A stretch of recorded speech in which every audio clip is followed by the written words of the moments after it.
So for those of you who live under a rock, I am the biggest LaMelo fan. Being a LaMelo fan, I have to settle with so much bullshit.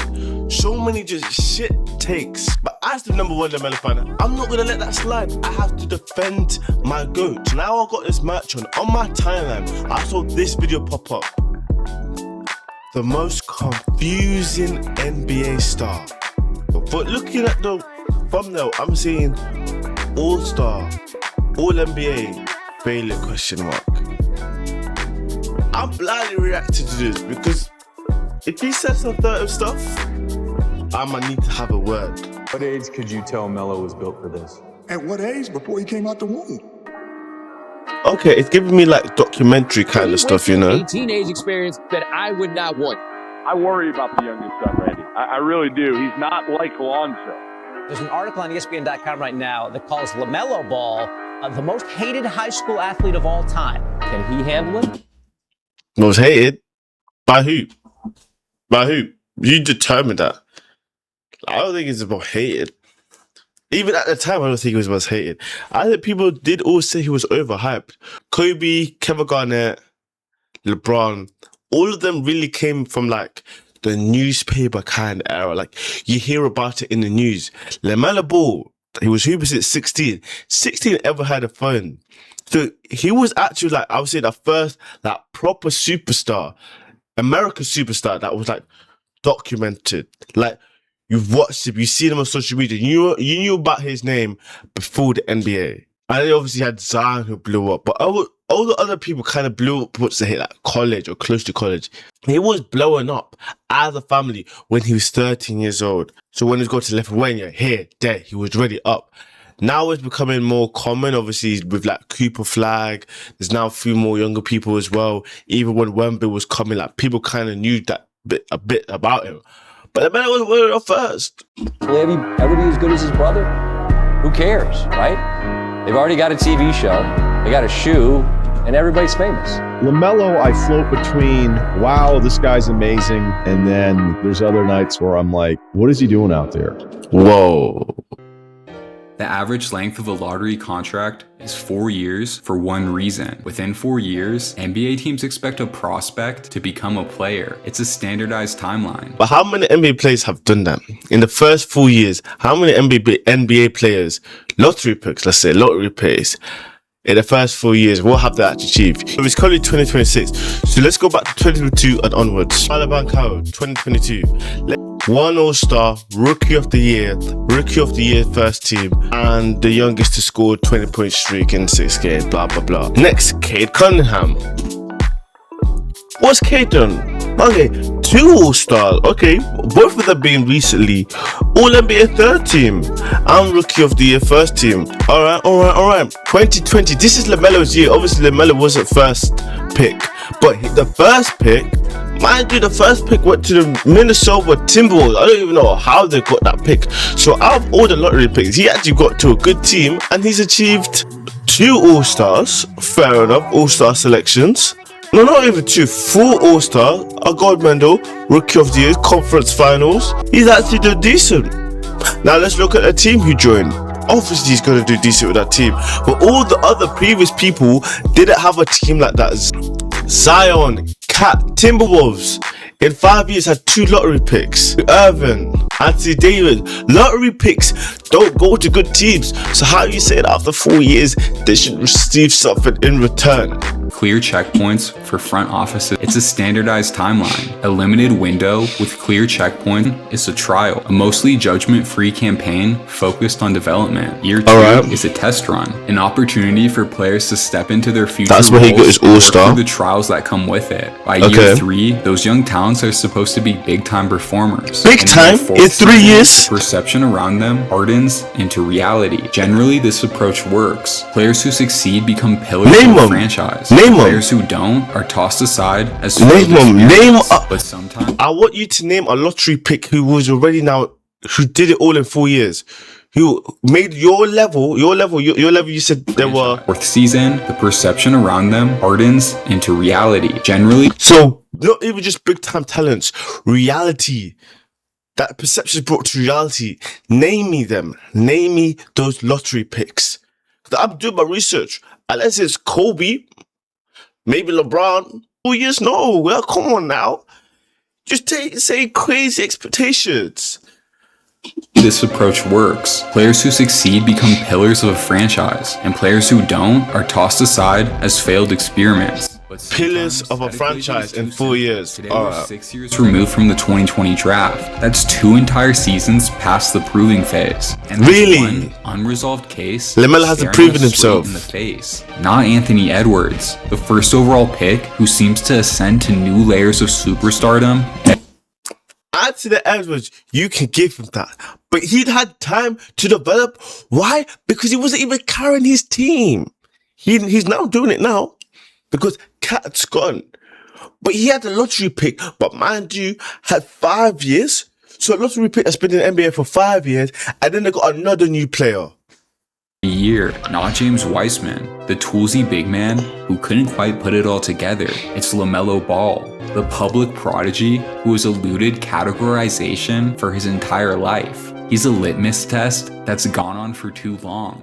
Too long? Oh, wow. You know what? Let me Basketball talk. Let me talk. conundrum that somehow leaves us more impressed, more frustrated, and more unsure every time we watch him. So instead of adding to the noise, it's time to slow this down and look at it all with a clear-eyed view in hopes of answering the question that's open my hung in eyes. the air since he was drafted. Is LaMelo Ball the future in Charlotte? Who else is going to be?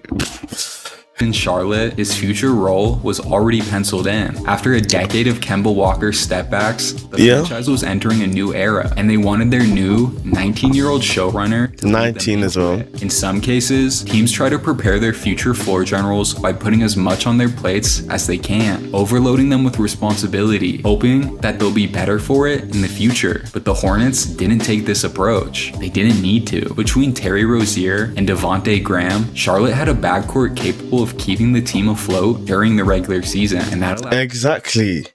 When LaMelo came into the league, he actually had a decent team. Look at this team when LaMelo came into the league. As a rookie, that's a decent team.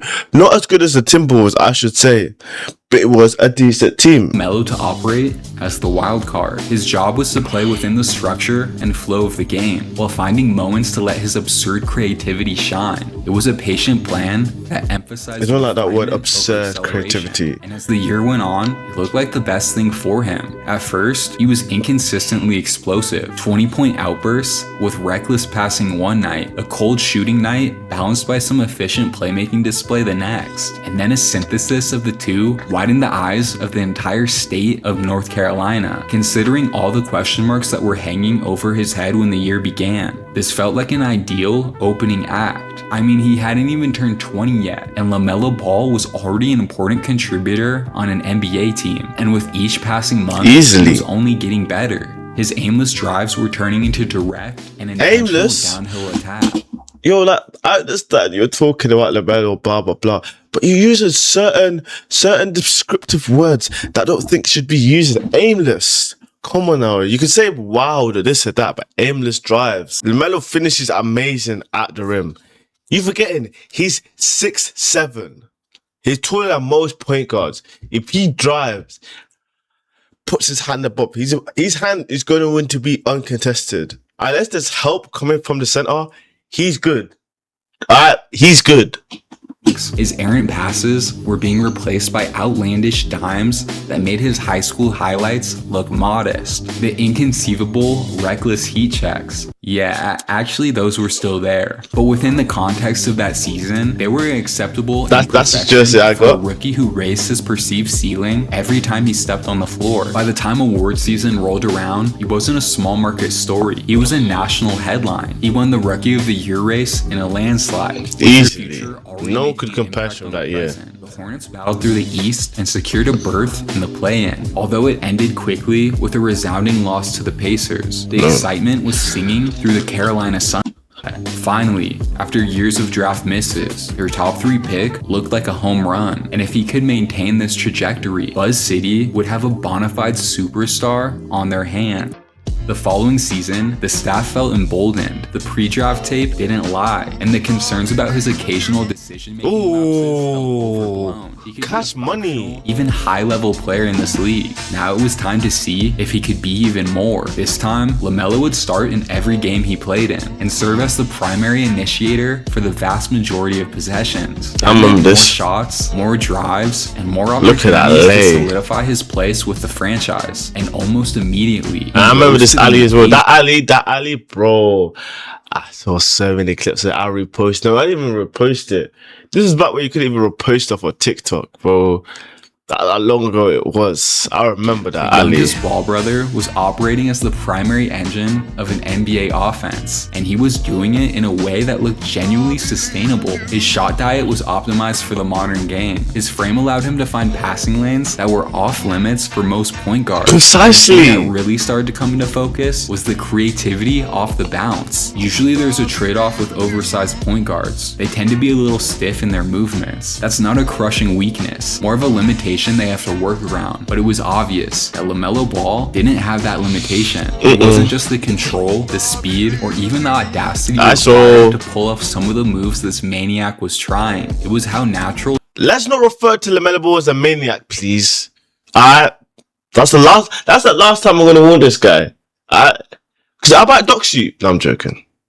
It all looked. He wasn't planning any of it. He was freely dancing with the ball at a speed defenders could, then reacting on the fly to their unique missteps. We were watching a second-year point guard with a Penny Hardaway frame and a Jamal Crawford handle, and the team was improving as a direct result of him getting the ball more. The Hornets were winning games, sticking around in the playoff race, and at All-Star Weekend, their sophomore sensation was there representing the franchise. But people still say he doesn't play winning basketball. He 2 seasons in the NBA, but winning basketball. Why? Because he had a good team, a good system, and he was doing the playing.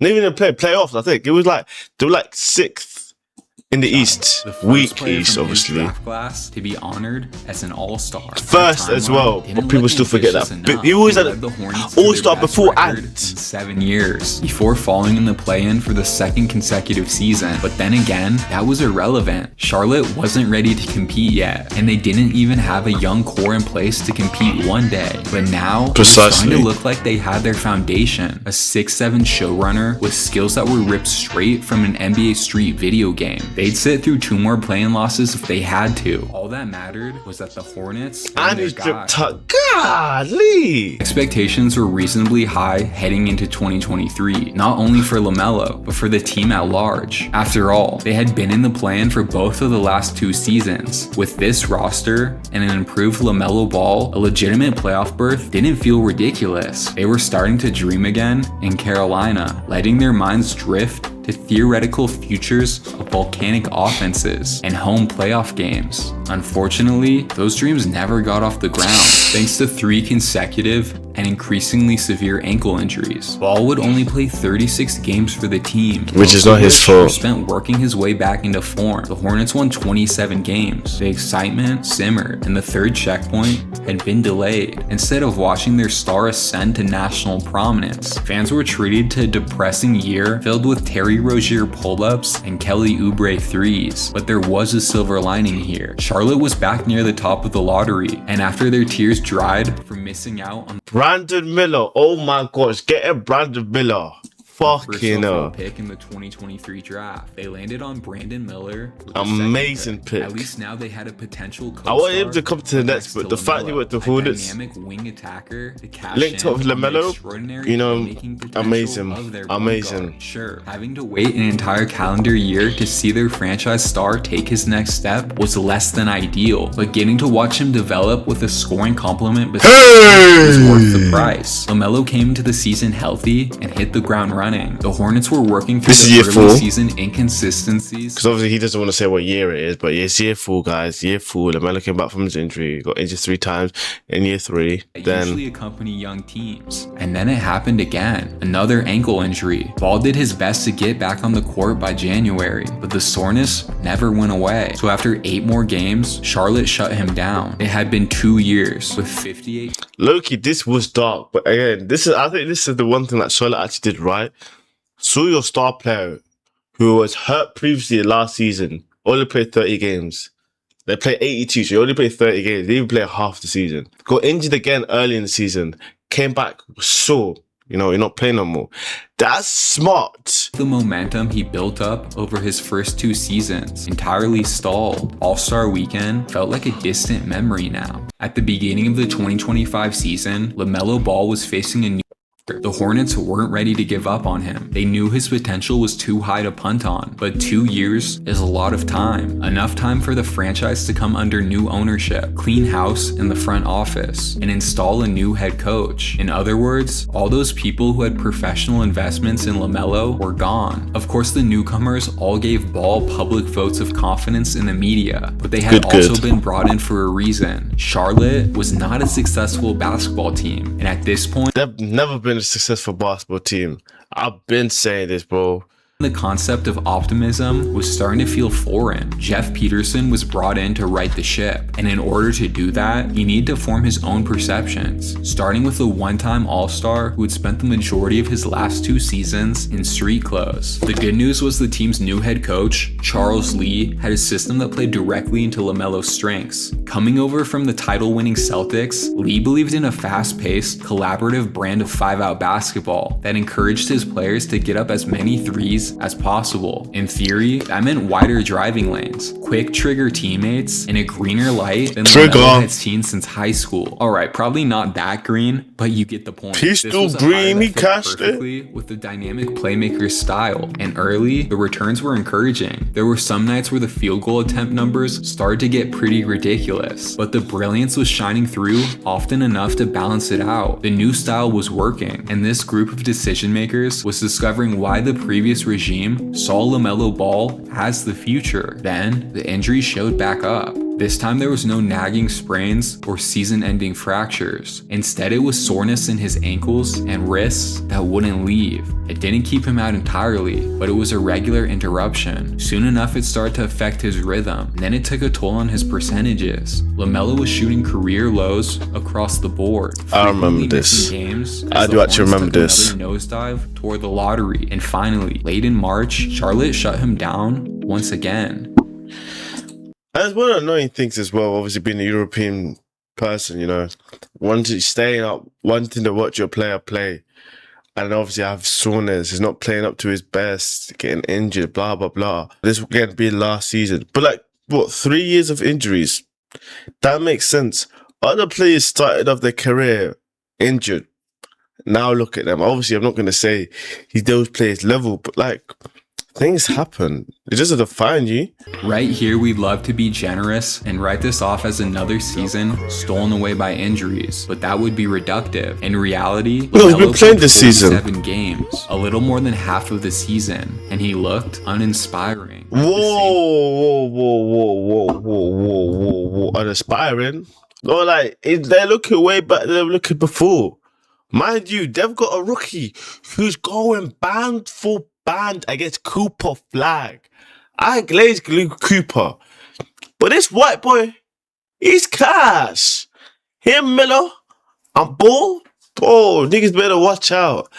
Player he was in 2022, but with a little more volatility on both ends of the spectrum, higher highs and lower lows. There were roughly lower lows. His lows are not that low. Worth of games to evaluate, and the tape told the story of a hyper-talented, inconsistent, and injury-prone point guard who had yet to find a way to turn individual production into team success. Okay, but how's that his fault? He had a body of work that could justify moving on or sticking with him, and the Hornets eventually decided to err on the side of caution. They drafted Con Knipple, reaffirmed their confidence. This is the guy I was talking about, Knipple. Gave LaMelo another chance to solidify their findings, a de facto 4th season and final checkpoint to turn the tide in either direction. And so far, the evidence is inconclusive. There are nights where everything comes together in an eye-opening showcase of futuristic shot making, and then nights where his extreme confidence turns possessions into 20 seconds of dribbling followed by a shot clock heave. The season's still young, but so far he's generated more questions than he's answered, and that's not a new trend. He's a conflicting anomaly who's produced enough great moments to give his supporters all the ammo they need, and enough head-scratching plays to open the floodgates for the critics. Whether you love LaMelo and believe in him to the fullest extent, easy, can't ever see him succeeding. It's unlikely that anyone. Whoa, I can see him succeed. I don't know about you. Don't take words for my.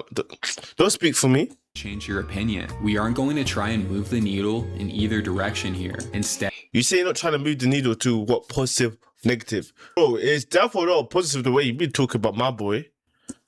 we want to do something that's less flashy. We're going to admit the point we've been circling since the intro. As people who watch basketball as much as they can, we don't know what to make of LaMelo Ball, All-Star, All-NBA, failed project, injury. You say you're not putting the needle, but you could have been a failed project. It's not a failed project. It's a developing project. It's how you can develop him. And LaMelo gets injured again this season, again next season, then you can start calling him injury prone. But look at this. There's two people out there called Zion Williams. Been in this NBA for 8 years. Still really hasn't really done anything. He's had a decent enough teams. He's had everything that needs. Done nothing. So next season especially, with all the rookie again being in his second year, yeah, then we can start asking questions. If we just the same. Every one of those outcomes still feels possible based on the career we've seen Easily so far. possible. And there's nothing yet that makes us feel more confident in any of them until someone finally tips the scales. We're all watching the same film, and for now, our guess is as good as yours. And you just saw him make that bucket, bro. He's going to tip the scale. So without really being able to define LaMelo Ball, we're turning it to you guys. Is he still the future in Charlotte? Yes, easily. Let's even see what the comments have to say about this. LaMelo Ball is Luka Doncic in true shit thoughts. I like that one. This is the first year where he's actually had a competitive team around him. Much criticize him. It hasn't been fair when he's asked to answer for the Hornets dysfunction. Bro, who the fuck is this guy, bro?